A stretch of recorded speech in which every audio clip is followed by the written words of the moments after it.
Shalom semua. Amin. Amin. Salam. Memberkati. Amin. Puji Tuhan. Shalom. Oke, kita akan masuk dalam kebenaran firman Tuhan. Tema yang diberikan untuk bulan ini, penyertaan Tuhan yang tanpa batas. Puji Tuhan, tanpa terasa, hari ini kita sudah masuk di hari yang ke-7, di bulan yang terakhir di tahun 2022. Kita melihat bagaimana setiap gereja, setiap persekutuan doa, bahkan komunitas orang percaya, komsel-komsel, sedang sibuk mempersiapkan untuk perayaan Natal. Bahkan ada yang sudah merayakan. Ya, semua orang-orang percaya di bulan ini sedang merayakan Natal. Dalam rangka memperingati hari kelahiran Tuhan kita Yesus Kristus. Pertanyaannya Bapak Ibu Saudara, mengapa kelahiran Tuhan Yesus Kristus begitu penting bagi setiap kita orang percaya? Kenapa di setiap akhir tahun kita seperti sesuatu yang spesial? Di setiap tahun di bulan Desember itu menjadi sebuah waktu yang spesial di sepanjang bulan Desember ini. Banyak orang memperingati Natal hanya fokus kepada celebration-nya aja. Fokus kepada pesta pora, perayaan, mungkin ada juga lebih banyak kehiburannya, bersenang-senangnya. Seolah-olah seperti Natal itu kita lagi bikin acara partinya, birthday partinya Tuhan Yesus. Cuma sekedar memperingati hari kelahiran. Seperti kita ulang tahun, kita memperingati, kita bikin pesta, kita bikin acara yang meriah. Banyak di antara kita mungkin Natal cuma terkesan seperti itu saja. Karena sudah menjadi sebuah rutinitas, menjadi sebuah hal yang biasa, lumrah. Bahkan pesta-pesta menjadi hal yang biasa, minum-minum dan seterusnya. Tapi yang saya bersyukur malam hari ini Tuhan mau bicara tentang penyertaan. Dan ini ada hubungan erat dengan bulan ini, bulan Natal ini, bulan kelahiran Tuhan Yesus Kristus. Karena melalui kelahirannya, sesungguhnya yang harus kita peringati adalah karya keselamatan Tuhan. Yang harus kita rayakan, yang harus kita bersukacita, seharusnya ada sebuah karya, misi Tuhan yang boleh terjadi melalui kelahiran Tuhan Yesus. Hidup kita akan diselamatkan. Tanpa kelahiran, maka keselamatan tidak akan ada. Dan Amen. Kelahiran ini menjadi penting karena kita sedang menyambut keselamatan kita sendiri. Harusnya pandangan kita mengenai Natal fokus kepada karya keselamatan Tuhan. Bukan fokus kepada perayaannya, tapi fokus kepada maknanya. Kita harus melihat bagaimana kita bersyukur, bersukacita. Keselamatan itu lahir, bahkan keselamatan itu yang akan menyertai kita. Dikatakan Immanuel. Fokus kita harus ke sana, bukan kepada perayaannya. Nah, kita bisa lihat karya keselamatan ini sesungguhnya datang dari mana? Karya keselamatan ini datang dari Tuhan Allah, Bapa kita yang ada di surga. Karena kasih-Nya yang besar buat saudara dan saya, oleh sebab kasih-Nya itu, Dia harus mengutus anaknya yang tunggal untuk menjadi jembatan. Supaya apa? Hidup kita ini boleh diselamatkan. Karena kasih-Nya yang besar itu, karena kasih Bapa, Dia harus memulihkan kondisi dunia yang tidak baik ini dengan kehadiran Tuhan Yesus sebagai dari kasih nyata itu sendiri. Tuhan Yesus adalah kasih itu sendiri. Ya. Jadi banyak orang justru melihat ini semua cuma sekedar celebration. Tetapi hari ini kita mau belajar bahwa melalui kelahiran Tuhan Yesus, karya keselamatan itu boleh dinyatakan. Dan karya keselamatan itu dasarnya adalah kasih Bapa. kasih Bapa buat saudara dan saya, kasih Tuhan Yesus, kasih Bapa di surga buat kita anak-anaknya. Ini satu hal yang penting supaya kita bisa memahami penyertaan itu identik dengan kasih. Tanpa kasih kita nggak akan pernah bisa melihat, mengalami yang namanya penyertaan Tuhan. Di sini kita mau belajar, kasih menjadi dasar bagaimana kita bisa mengalami penyertaan Tuhan. Kasih menjadi pondasi di mana kita bisa melihat kebaikan-kebaikan Tuhan. Tanpa kasih, tanpa kita mengerti makna kasih Bapa itu sendiri, maka kita akan lost. Maka banyak orang akan bilang, mana katanya kita disertai Tuhan, tapi kalau kita disertai, kenapa masalah datang silih berganti? Kalau kita disertai Tuhan, kenapa penderitaan ini nggak selesai-selesai? Ini makanya pemahaman yang salah ketika kita tidak mengerti makna daripada kasih Bapa, akhirnya kita nggak mengerti, kita nggak bisa melihat penyertaan Tuhan. Saudara, saya mau gambarkan begini, ketika bicara tentang kasih Bapa, mungkin hari ini kita bisa bilang, Tuhan nggak menyertai kita, karena apa yang harusnya kita terima, kita nggak terima. Bapa itu jauh lebih mengerti apa yang kita perlukan, apa yang kita butuhkan. Nggak ada seorang Bapa yang memberikan contoh seorang anak umur 3 tahun. Dia bilang, Papa, aku mau belajar motor. Papa, aku mau belajar motor. Buat apa belajar motor, sayang? Kamu masih 3 tahun. Aku mau berangkat sekolah besok pagi ke PAUD Mutiara Kasih naik motor. Nggak ada Bapa yang seperti itu. Oleh sebab itu dia tahu waktu yang terbaik buat kita. Makanya kita harus bersabar. Nah, kesannya bersabar itu penderitaan buat kita orang percaya. Padahal itu bagian dari proses, dan semakin kita cepat dewasa, semakin cepat pula apa yang kita harapkan itu boleh terjadi dalam hidup kita. Makanya ini berhubungan dengan kasih Bapa. Kasih Bapa ini identik dengan penyertaan Tuhan. Ya, banyak orang, ya mungkin kita juga seling ngalami seperti itu. Tapi hari ini kita mau belajar makna. Bagaimana kita bisa mengalami penyertaan Tuhan, kita harus memahami dulu makna tentang kasih Bapa.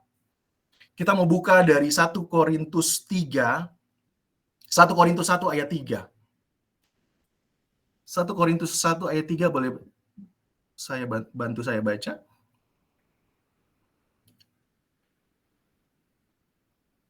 1 Korintus 1 ayat 3 demikian firman Tuhan. Kasih karunia dan damai sejahtera dari Allah Bapa kita dan dari Tuhan Yesus Kristus menyertai kamu. Amin. Kita belajar dari Paulus. Paulus berkata, kasih karunia dan damai sejahtera dari siapa? Dari Allah Bapa kita. Dan dari Tuhan Yesus Kristus, ini yang penting, menyertai kamu. Dan kata-kata ini menjadi sebuah kata penting bagi seorang Rasul Paulus.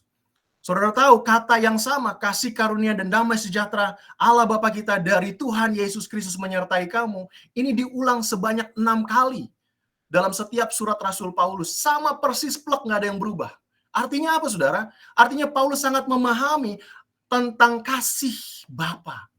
Dia tahu persis ini semua karena kasih karunia Bapa semata. Bapa siapa? Allah Bapa kita. Dan dari siapa? Dari Tuhan kita Yesus Kristus. Yang akhirnya apa? Menyertai saudara dan saya. Karena kasihnya itu, kasih Bapa melalui siapa? Anaknya yang tunggal, Tuhan Yesus, menyertai seluruh kehidupan kita. Jadi dasar dari ini semua adalah kasih Bapa. Bagaimana kita bisa mengalami penyertaan Tuhan kalau kita nggak memahami makna yang sesungguhnya dari kasih Bapa. Oleh sebab itu kadang waktu kita mengingat akan kasih Bapa, kita akan naikkan rasa syukur. Oh Tuhan, terima kasih ya. Dulu saya ini siapa? Kalau waktu kita mulai memahami akan kasih Bapa, kita akan lebih banyak bersyukur. Kita akan lebih mudah bersyukur. Dan tahukah saudara, ketika kita bersyukur, Tuhan akan bercerita, Joshua, dulu tuh kamu bukan siapa-siapa. Tapi lihat dulu kamu, dan lihat kamu sekarang. Saudara, dulu saya ini sampah. Tapi saya melihat bagaimana kasih Bapa dalam hidup saya. Saya diangkat dari kubangan sampah, dibersihkan hidup saya, dimandikan hidup saya. Dan saudara tahu, dipegang tangan kanan saya berjalan bersama-sama dengan Dia. Dan hari ini, Saya mau sadar, hari ini tangan Tuhan masih pegang tangan kanan saya. Dan terus Tuhan akan bawa hidup saya. Dan ketika kita mengerti kasih Bapa, kita akan melihat, wow, penyertaan Tuhan luar biasa dalam hidup kita. Kalau kita memahami kasih-Nya, kita akan menikmati, wow, penyertaan Tuhan luar biasa. Dan kita akan melihat penyertaan Tuhan itu ketika kita sudah berjalan di depan, dan kita akan melihat ke belakang, wow, ternyata saya bisa ya Tuhan, Engkau menyertai hidup saya. Jadi, satu hal yang penting, bagaimana kita bisa mengalami penyertaan Tuhan. Karena banyak kali di antara kita berteriak, mana penyertaan Tuhan? Nah, ini salah satu, poin yang pertama, bagaimana kita bisa mengalami penyertaan Tuhan. Poin yang pertama, mengerti lebih dalam akan makna kasih Bapa. Makanya dia harus utus anaknya yang tunggal untuk menjadi jembatan buat saudara dan saya supaya kita diselamatkan. Supaya kita bisa mengalami kasih yang lebih dalam lagi dengan Bapa. Nah, poin yang kedua. Ini poin yang kedua. Poin yang pertama, kita bisa mengerti makna kasih Bapa. Poin yang kedua, bagaimana kita bisa mengalami penyertaan Tuhan, kita harus memposisikan diri kita sebagai anak dan Tuhan Allah sebagai Bapa. Bapak Ibu Saudara yang terkasih dalam Tuhan, coba kita lihat ke belakang pada zaman Musa. Bagaimana pada zaman itu jarak antara Tuhan dengan umatnya itu terasa begitu jauh. Bahkan ketika kita umatnya mau mempersembahkan buat Tuhan, harus melalui perantara, kita nggak bisa langsung. Begitu kudusnya, begitu sucinya Tuhan Allah. Itu yang membuat kita berasa, aduh jauh banget untuk menggapai itu. Ya, tapi ketika kita mulai memposisikan melalui kehadiran Tuhan Yesus ke tengah bumi, dia memulihkan hubungan yang jauh itu. Sehingga kita bisa memanggil dia dengan nama Bapa. Gak ada ya, kita sudah sama-sama tahu. Di muka bumi ini gak ada agama yang memanggil Tuhannya Bapa. Dan hari ini kita panggil dia Bapa. Kenapa? Karena Tuhan Yesus. Karena Tuhan Amen. Yesus yang menjadi jembatan pemulihan hidup kita. Dengan Bapa, dengan Tuhan Allah. Dan akhirnya kita bisa panggil Bapa. Posisikan hidup kita hari ini sebagai anak dan dia sebagai Bapa. Dan saudara bisa gambarkan bagaimana Tuhan menyertai hidup kita. Bagaimana seorang bapa menyertai hidup kita. Gak ada bapa yang ketika anaknya minta, Papa temenin aku ke sekolah ya hari ini. Ah gak mau, kamu berangkat sendiri aja, kamu udah dewasa rohani. Gak ada saudara. Gak ada bapa yang tega, apalagi bapa di surga. Waktu kita minta sesuatu, kita punya privilege, kita anak. Waktu kita bilang, Bapak sertai aku ya, hari ini aku mau berangkat ke sana, hari ini aku akan interview, hari ini aku akan pelayanan, dan seterusnya. Tidak ada Bapa di surga yang gak akan menyertai kita. Dia akan menyertai hidup kita. Karena kita punya hubungan yang lebih melekat, hubungan yang intim, lebih dari sekedar Tuhan dengan umat. Kita ini Bapa dengan anak. Kita punya privilege sebagai anak. Kita bisa gambarkan bagaimana kita sedang duduk di pangkuan Bapa. Dia sambil mengajarkan kita firman. Dia sambil elus-elus punggung kita.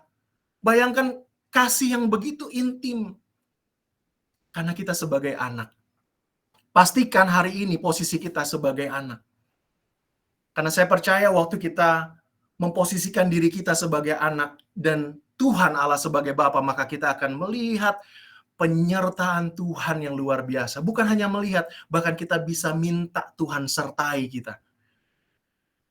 Yohanes 14 ayat 16 sampai 17 berkata demikian. Yohanes 14 ayat 16 sampai 17. Dengar baik saudara. Aku akan minta kepada Bapa. Aku di sini Tuhan Yesus. Aku akan minta kepada Bapa dan Ia akan memberikan kepadamu seorang penolong yang lain. Supaya Ia, garis bawahi, menyertai kamu selama-lamanya. Ini yang dimaksud penyertaan tanpa batas. Menyertai kamu selama-lamanya.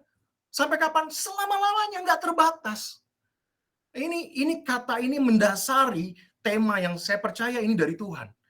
Penyertaan Tuhan yang tanpa batas. Yohanes 14 ayat 16 berkata, aku akan minta kepada Bapa dan ia akan memberikan kepadamu seorang penolong yang lain supaya ia siapa? Roh Kudus. Supaya ia menyertai kamu selama-lamanya. Roh Kudus menyertai selama-lamanya. Roh Kudus yang ada, itu ada menyertai kita tanpa batas. Dijelaskan lagi di sini ayat 17, siapa itu? Yaitu roh kebenaran. Jelas ya, ia yang menyertai itu adalah roh kebenaran. Dunia tidak dapat menerima dia sebab dunia tidak melihat dia dan tidak mengenal dia. Dengar baik, hafalkan ini, tetapi kamu mengenal dia sebab ia menyertai kamu dan akan diam di dalam kamu. Luar biasa janji Tuhan ini. Tuhan berjanji untuk menyertai kita tanpa batas selama-lamanya. Tapi melalui siapa? Bapa berjanji melalui siapa? Melalui Tuhan Yesus. Tuhan Yesus minta kepada Bapa. Bapa bilang, aku utus Roh Kudus untuk menyertai engkau tanpa batas. Sampai kapan? Selama-lamanya. Tak terbatas. Luar biasa. Tapi jelas di sini firman Tuhan di yang kalimat yang terakhir, sebab ia menyertai kamu dan diam di dalam kamu. Pertanyaannya, apakah Roh Kudus sudah diam di dalam kita? Saya mau katakan, ya. Ketika kita sudah menerima dia sebagai Tuhan dan Juru Selamat yang hidup, saat itu juga Roh Kudus dicurahkan terhadap hidup saudara dan saya. Dan hari ini saya percaya Roh Kudus ada di dalam hidup kita. Pertanyaan berikutnya, apakah kita sudah menghidupi Roh Kudus dalam hidup kita? Apakah Roh Kudus sudah diaktifkan dalam hidup kita? Apakah kita sudah meminta pertolongan Roh Kudus sertai aku hari ini? Apakah kita sudah lakukan itu? Nah, ini menjadi pertanyaan Bapak Ibu Saudara. Karena ini fasilitas yang diberikan Bapa Surgawi buat kita anak-anaknya. Untuk kita bisa mengalami penyertaan yang tanpa batas, kita harus bangun hubungan dengan Roh Kudus. Cara satu-satunya untuk kita bisa mengalami penyertaan Tuhan yang luar biasa, bangun hubungan yang manis dengan Roh Penolong, Roh Kebenaran, Roh Bapa di surga sendiri, yaitu siapa? Roh Kudus. Dan poin yang ketiga, poin yang kedua, maaf saudara. Poin yang ketiga, bangun hubungan yang manis dengan Roh Kudus. Ya, poin yang pertama, mengerti makna akan kasih Bapa. Poin yang kedua, memposisikan diri kita sebagai anak dan Tuhan sebagai Bapa. Dan ini poin yang terakhir, bangun hubungan yang manis dengan Roh Kudus. Waktu kita mulai setia bangun hubungan yang manis dengan Roh Kudus hari lepas hari, kita akan mulai melihat tanda-tanda penyertaan Tuhan. Nah, sekarang saya mau tanya, apa sih tanda penyertaan Tuhan? Apa sih tandanya kalau Roh Kudus menyertai hidup saudara dan saya? Yohanes 14 ayat 26 berkata demikian.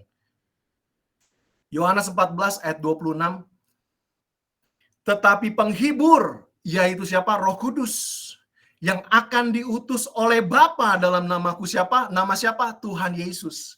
Dialah yang akan mengajar akan segala sesuatu dan akan mengingatkan kamu akan semua yang telah kukatakan. Garis bawahi, mengajarkan segala sesuatu.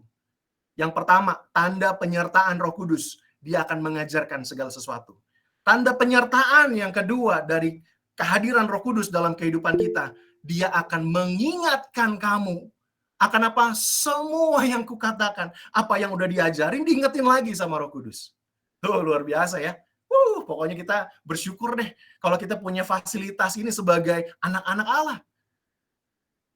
Jadi tanda penyertaan Roh Kudus dalam hidup kita, yang pertama, Roh Kudus itu mengajar akan segala sesuatu. Pertanyaannya, berarti mengajarkan bagaimana kita bisa hidup sukses ya? Mengajarkan bagaimana kita bisa menjadi kaya ya? Bagaimana mengajarkan kita untuk bisa, bisa dipercaya atau bisa menjadi pemimpin yang luar biasa ya? No.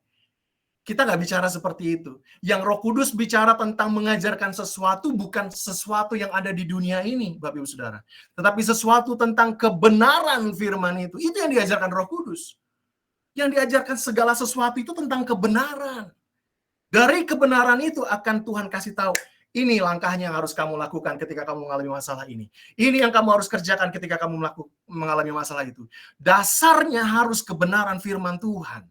Maka dari dasar kebenaran firman Tuhan itu kita bisa melangkah, menyelesaikan masalah A, menyelesaikan masalah B. Bukan kita melangkah dulu baru tanya Tuhan bagaimana ya. No. Justru sebaliknya Bapak Ibu Saudara, ini kesempatan kita buat belajar. Kita bangun dulu hubungan dengan Roh Kudus. Ya, di sini Roh Kudus akan ajar kita melalui apa? Janji firman-Nya. Saya percaya setiap kita Tuhan kasih janji kebenaran firman Tuhan.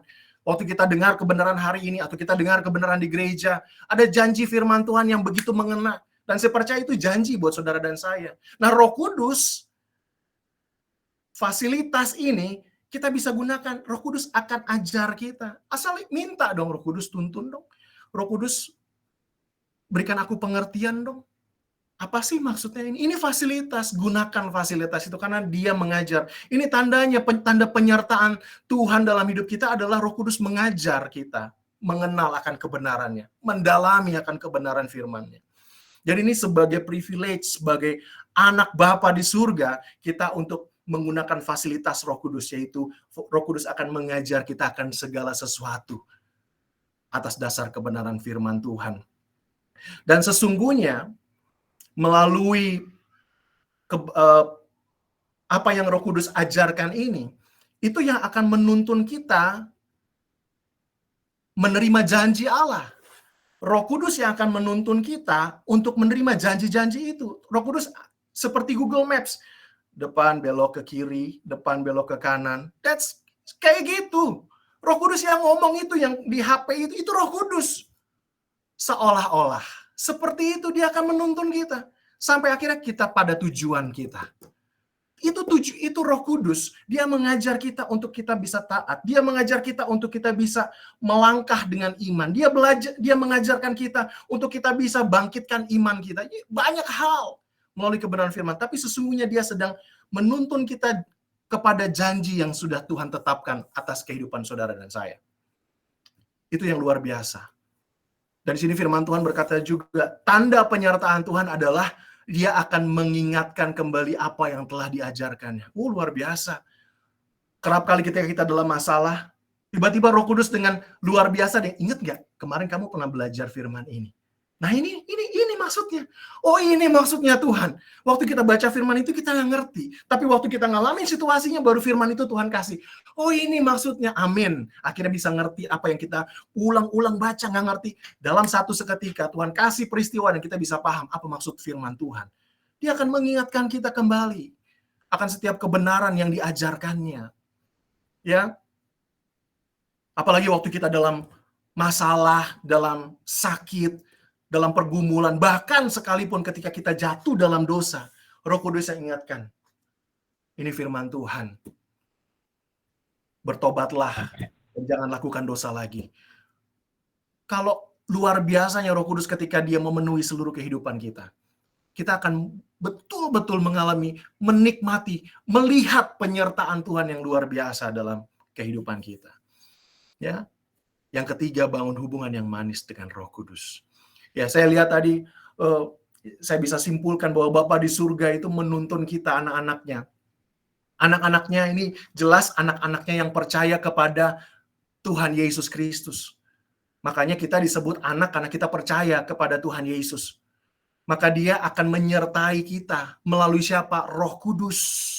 Roh Kudus akan menyertai kita, menuntun kita, dasarnya apa? Mapnya apa? Firman Tuhan, kebenaran.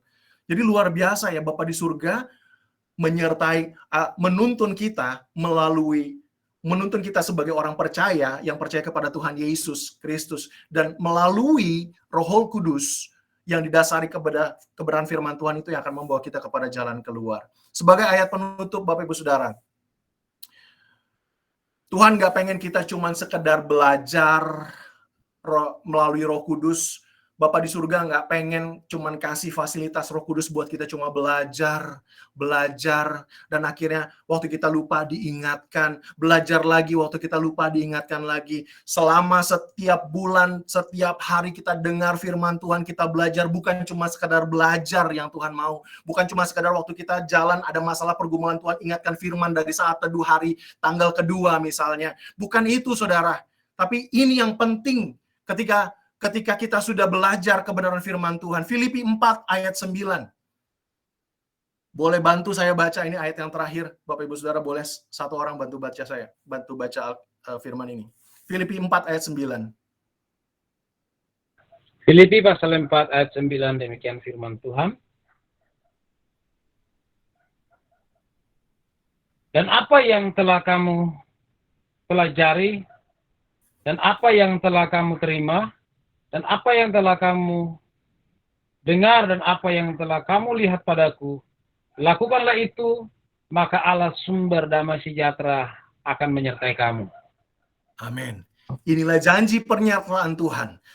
Apa yang telah kamu pelajari setiap hari di Mutiara Kasih lewat saat teduh, apa yang udah kamu terima lewat semua berkat-berkat rohani, apa yang udah kamu dengar lewat kesaksian-kesaksian, apa yang kamu lihat dengan bagaimana orang bersaksi mengalami Tuhan, jangan cukup sampai di situ. Firman Tuhan berkata, lakukanlah itu. Maka apa saudara? Maka Allah sumber damai sejahtera akan menyertai saudara dan saya. Jadi bukan cukup sampai belajar Bapak Ibu Saudara, bukan cukup sampai melangkah bukan cukup sampai belajar, tapi kita harus melangkah, melakukan. Hari ini Tuhan mau bagaimana kita bisa mengalami penyertaan Tuhan. Kita mulai melangkah, kita mulai melakukan. Maka Allah sumber damai sejahtera akan menyertai saudara dan saya. Demikian firman Tuhan yang bisa saya sampaikan malam hari ini.